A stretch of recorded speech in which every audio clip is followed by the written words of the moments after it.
মৃত্যু এলান করছে, আমি সে মৃত্যু অনেক বড় সম্পদওয়ালাকেও কবর দিয়ে দিই। আমি সে মৃত্যু যে সন্তান এবং পিতামাতাকে আলাদা করে দিই। আমি সে মৃত্যু যে ভাই থেকে বোনদের চিরতরে আলাদা করে দিই। আমি সে মৃত্যু যে বন্ধুকে বন্ধু থেকে পৃথক করে দিই।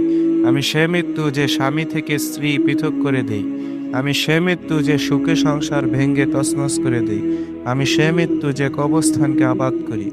আমি সে মৃত্যু যে নেককারদের জন্য ফুলের বাগান এবং বদকারদের জন্য কঠিন সাপ বিচ্ছুর কসাইখানা। হুঁশিয়ার, আমার মাঝে প্রস্তুতি নিয়ে এসো। আমি সে মৃত্যু যে তোমাদের খুঁজি এবং তোমরা যতই নিরাপত্তা বেষ্টনীর মধ্যে থাকো, আমি তোমার জান কবজ করি এবং কোনো সৃষ্টি আমার কবজ থেকে বাঁচতে পারে না। প্রিয় বন্ধুরা, দুনিয়ার জীবনে আল্লাহ পাক আমাদের পরীক্ষা নেওয়ার জন্য বানিয়েছেন।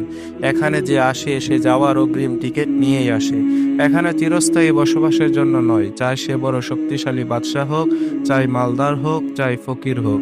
মৃত্যু সবারই কপালের লিখন। মৃত্যু যখন আসে তখন দুনিয়ার সব কামাই করা সম্পদ ওয়ারিসদের কাছে পড়ে থাকে।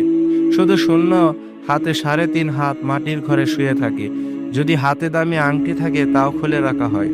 হযরত মালিক ইবনে দিনার রহমতুল্লাহ আলাইহি বলেন, আমি এক কবরস্থান অতিক্রম করছিলাম। আমি কবরবাসীদের উদ্দেশ্যে আওয়াজ দিলাম, কোথায় সম্মানিত ব্যক্তিরা, কোথায় গরিব মিসকিনরা, কোথায় শক্তিশালী বাদশারা, কোথায় তারা যারা নিজের সম্পদ, নিজের স্বাস্থ্য, নিজের শরীর নিয়ে গর্ব করত। মালিক বিন দিনার রহমতুল্লাহ আলাইহি বলেন, কবর থেকে আওয়াজ এলো, কেউ নেই, সব ধ্বংস হয়ে গেছে। কেউ খবর দেওয়ার মতো নেই, সব মরে গেছে এবং কোনো চিহ্ন অবশিষ্ট নেই। ইবনে মতি রহমতুল্লাহ আলাইহি একদিন খুব সুন্দর একটি ঘর দেখলেন। ঘরটি দেখে তিনি খুবই খুশি হলেন।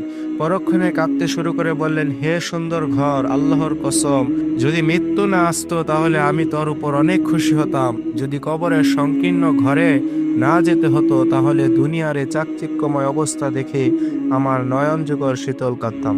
এরপর তিনি এতই কাঁদলেন যে কাঁদতে কাঁদতে হেঁচকি এসে গেল। আল্লাহ তাআলা আমাদের সবাইকে মৃত্যুর প্রস্তুতি গ্রহণ করার তৌফিক দান করুন, বেশি বেশি নেক আমল করার তৌফিক দান করুন। আমিন।